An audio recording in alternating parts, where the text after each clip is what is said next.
Seperti apa sih desa mandiri itu? Apakah yang memiliki banyak uang dan fasilitas umum?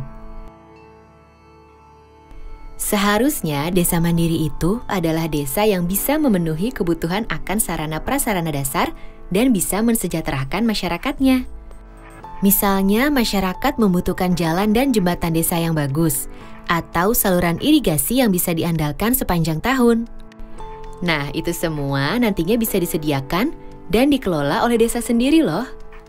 Desa harus dapat menjadi salah satu kunci kekuatan ekonomi Indonesia dan sumber kesejahteraan bagi warganya.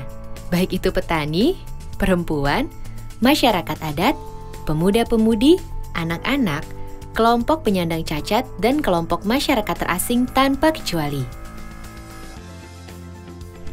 Nah, untuk mewujudkan desa mandiri itu, pemerintah telah mengesahkan Undang-Undang Nomor 6 Tahun 2014 tentang Desa, atau sering disebut Undang-Undang Desa. Undang-undang ini memberikan kesempatan bagi desa untuk menjalankan dan mengatur pembangunannya sendiri. Karena ya memang masyarakat desalah yang lebih tahu apa saja yang dibutuhkan untuk lebih maju dan sejahtera. Saat ini ada lebih dari 74.000 desa di negeri ini.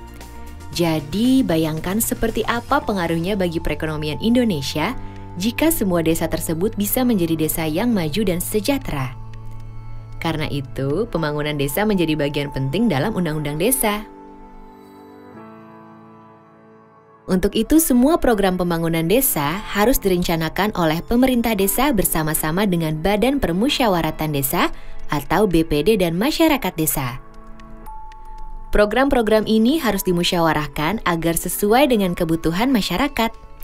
Baik itu peningkatan kualitas pelayanan dasar, sarana prasarana dasar, ekonomi desa, dan pemberdayaan masyarakat desa. Semuanya menjadi rencana pembangunan jangka menengah desa atau RPJM desa untuk 6 tahun ke depan yang dituangkan dalam Rencana Kerja Pemerintah Desa atau RKP Desa Tahunan. Jadi setiap tahun harus dilakukan beberapa kali musyawarah desa untuk mempertajam dan menyepakati rencana kerja dan anggaran desa tahunan. Semua kegiatan tingkat desa harus dapat direncanakan, dilaksanakan, dan diawasi oleh masyarakat desa sendiri. Termasuk juga setiap ada permasalahan atau kebijakan yang menyangkut kepentingan masyarakat desa harus dimusyawarahkan dulu. Dengan Undang-Undang Desa, desa diberikan kepercayaan penuh untuk mengelola anggaran desa sendiri. Dananya cukup besar loh, sesuai luas, jumlah penduduk, dan tingkat kemiskinan per desa. Sedikitnya 70% dari anggaran pendapatan dan belanja desa atau APB desa harus dimanfaatkan untuk pembangunan. Sedang untuk gaji dan operasional perangkat desa tidak boleh lebih dari 30%. Untuk itu, setiap desa harus bisa membuat dan mengelola rencana APB desa secara transparan dan dapat dipertanggungjawabkan. Pemerintah desa harus menjalankan sistem informasi desa, termasuk laporan keuangan desa yang bisa dilihat dan dipantau oleh siapa saja. Sistem ini juga berguna untuk memberikan saluran bagi masyarakat untuk menyampaikan keluhan yang ditemukan dan perkembangan penyelesaian masalah. Selain itu, Undang-Undang Desa juga membuka kesempatan bagi masyarakat desa untuk mengelola sendiri seluruh aset yang ada di desa.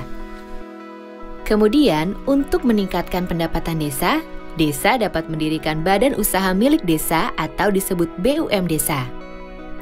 Melalui BUM desa, masyarakat desa dapat meningkatkan sendiri kehidupan perekonomian perdesaan dan memanfaatkan hasilnya untuk kesejahteraan bersama. Salah satu semangat utama yang dibawa oleh Undang-Undang Desa adalah gotong royong. Bukan hanya antara masyarakat yang berada di satu desa saja, tapi juga dengan masyarakat yang ada di desa-desa tetangga. Undang-Undang Desa mendorong agar kerjasama antar desa ditingkatkan untuk memaksimalkan kemampuan dan sumber daya yang ada agar menjadi lebih besar dan kuat.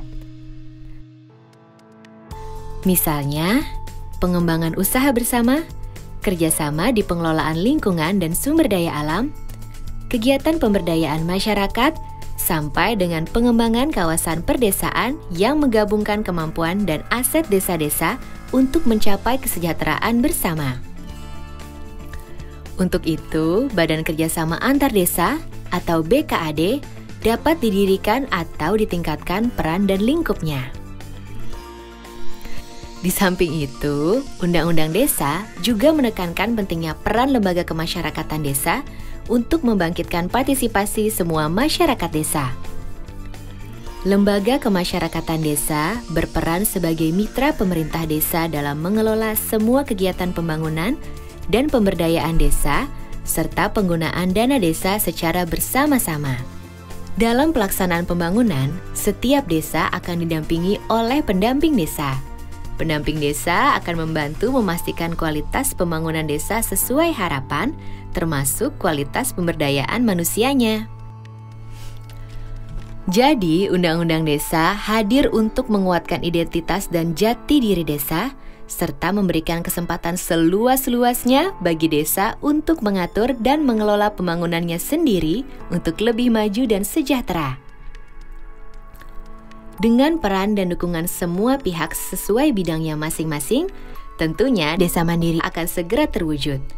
Desa yang menjadi sumber hidup dan kesejahteraan bagi masyarakatnya, desa yang menjaga martabat dan kearifannya, desa yang menjaga lingkungan, budaya dan nilai-nilai tradisionalnya, serta desa yang dibangun dan dijaga secara mandiri dan gotong royong bersama oleh seluruh masyarakatnya.